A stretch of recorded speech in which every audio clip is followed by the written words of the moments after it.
Olá, hoje eu quero fazer uma pergunta para você. Os games já podem ser considerados obras de arte?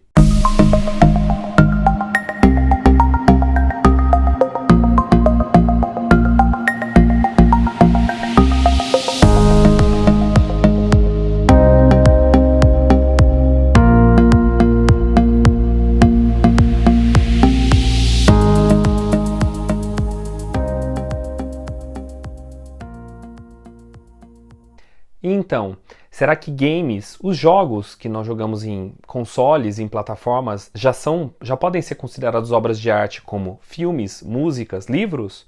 O que falta, então, para os games serem considerados, atingirem o status de arte?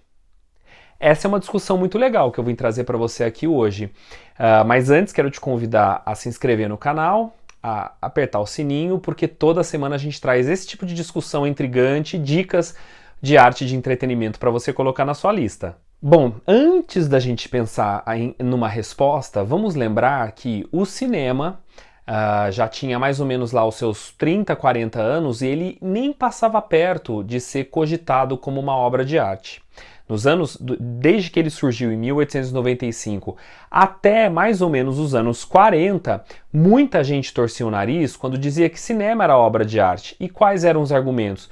Porque o cinema era feito, um filme era uma obra coletiva que em geral estava debaixo de uma indústria, era de uma produção em escala industrial. Nós estamos falando especialmente de Hollywood. Portanto, eles pensavam, como que isso aí, feito a tantas mãos, durante um tempo tão grande, com todo um rigor técnico, pensando num formato industrial, como isso pode ser obra de arte? Ora, hoje a gente sabe, não é só aquele quadro que está no museu e nem aquele grande livro do Shakespeare que pode ter a alcunha de obra de arte. Grandes filmes também, além de música, e que também a indústria fonográfica passa por toda essa padronização e nem por isso a gente não considera a música obra de arte. Então, por que não chamar de obra de arte alguns games que estão por aí? Muito bem.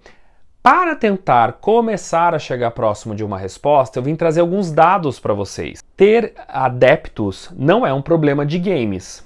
Afinal, uma pesquisa da consultoria Newzoo revelou que os games são jogados diariamente por uma média de 2,7 bilhões de pessoas no mundo e que só no Brasil 67 milhões de pessoas com mais de 12 anos jogam games diariamente. A renda per capita de quem joga game é bem maior ou consideravelmente maior do que quem consome outros produtos culturais. E a indústria de games foi uma das poucas que cresceu vertiginosamente durante a pandemia da Covid-19. Mas então por que games como The Last of Us, Among Us, Hades e Cyberpunk 2077 não são considerados obras de arte até hoje? Bom, por incrível que pareça, assistir a um filme parece contemplar uma obra de arte. Maratonar uma série, por sua vez, está ainda naquela zona híbrida, né? De zona de transição entre talvez série e televisão pode ser obra de arte, quase já está sendo aceito. E ficar horas assistindo o game não é contemplar uma obra de arte? Muita gente alega que não. E a história um pouquinho dos games explica isso. Primeiro, porque as primeiras grandes empresas de game, a Atari e a Nintendo, produziam seu arsenal de produtos para o público infantil. Então ele foi primordialmente associado a consumo infantil, então uma coisa muito lúdica, não uma coisa de adultos estão contemplando produtos culturais ou artísticos. Aí vieram os anos 90, e nos anos 90 as grandes empresas de game agora também miravam os adolescentes e os jovens adultos com jogos muito violentos como Mortal Kombat. E aí veio todo um discurso bastante hipócrita de proibir, censurar, limitar a produção de jogos violentos assim, e estamos falando especialmente dos Estados Unidos, quando a indústria de armas continuava fluindo livremente. Ou seja, existia uma hipocrisia social em cima da violência dos games, enquanto o mesmo não se tinha com a realidade, a violência real, como da produção de armamentos. Mas então, o que será que precisa para os games elevarem esse status? Talvez Hollywood já está dando uma forcinha para eles. Mas antes, vamos lembrar uma coisa. A indústria cinematográfica americana, que a gente conhece por Hollywood, há muitos anos ela utiliza os games como uma maneira de subir a sua rentabilidade. Muitos estúdios há anos aprovam projetos de grande orçamento se houver a possibilidade de desmembrar algum game, de ter esse faturamento também na criação de franquias. Isso significa que a história do cinema tem muitos exemplos de filmes que foram um fracasso de bilheteria, mas a franquia foi rentável para o estúdio graças, em parte, a games. Mas agora, até os astros estão começando a dar essa credibilidade, quem sabe, artística para os games. O thriller 12 Minutes, ele tem um elenco de peso, o James McAvoy, a Daisy Ridley e até o William Dafoe.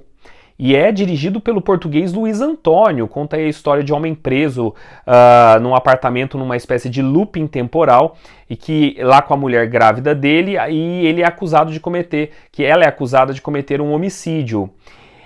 Isso parece uma descrição, na verdade, de um filme, ou de uma peça, ou de um livro, mas na verdade é a história de um game. Outro exemplo também é o Cyberpunk 2077, que tem o Keanu Reeves no papel principal. E até o Death Stranding, do Hideo Kojima, que aí tem atuações da Norma Reedus, do Lea Seydoux e também do diretor Guilherme Del Toro. O Rami Malek, antes de ficar famoso pelo papel principal no Mr. Robot, ele participou de um game, o Until Dawn, que é de 2015. E até o ator Jesse Williams, do Grey's Anatomy, estreou um game chamado Detroit Become Human. Eu tive a oportunidade de conhecer de perto a tecnologia que propiciou essa aproximação dos atores com os games. Na verdade, essa tecnologia aproximou os atores de outro tipo de produção, o cinema digital. No ano de 2004, eu tive a oportunidade de fazer uma reportagem especial sobre o lançamento do filme O Expresso Polar, na cidade de São Francisco, onde a gente teve a oportunidade de entrevistar, por exemplo, o diretor Robert Zemeckis. Na época, ele estava lançando uma tecnologia pioneira que chamava Performance Capture e que hoje é conhecida como Motion Capture ou mocap. Ela nada mais é do que colocar vários pontinhos eletrônicos no rosto, na cabeça e no corpo do ator, e esses pontinhos vão captar, motion capture, vão captar o movimento do ator. E aí ele pode ser transformado em diversos outros personagens no universo digital. Então no Expresso Polar, por exemplo, Tom Hanks faz vários personagens, na minha conta eu acho que até mais de 10, todos criados pelo computador com o movimento do ator. E isso agora está sendo levado para os games. É a mesma tecnologia que o James Cameron usou no Avatar.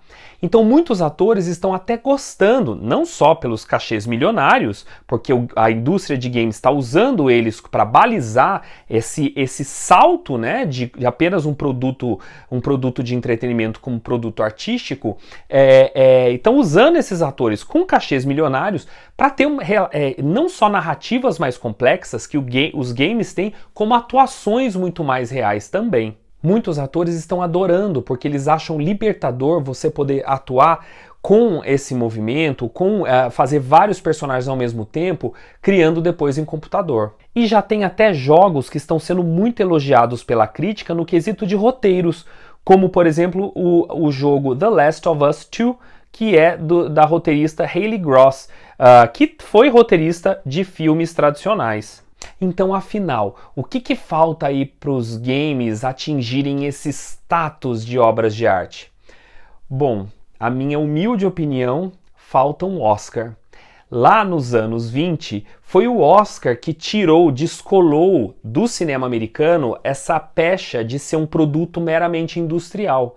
Foi o Oscar criado pelos estúdios, capitaneado aí pelo Louis B. Mayer da MGM, que deu esta aura, esta coroa de ouro para obras que não são mais apenas entretenimento de escala industrial, mas são também arte. Quem sabe, se aparecer aí uma grande premiação de games que envolva uma audiência do mundo inteiro, público é o que não falta. A gente vai começar logo mais a considerar obra de arte os games. Quem sabe até eles vão merecer museus.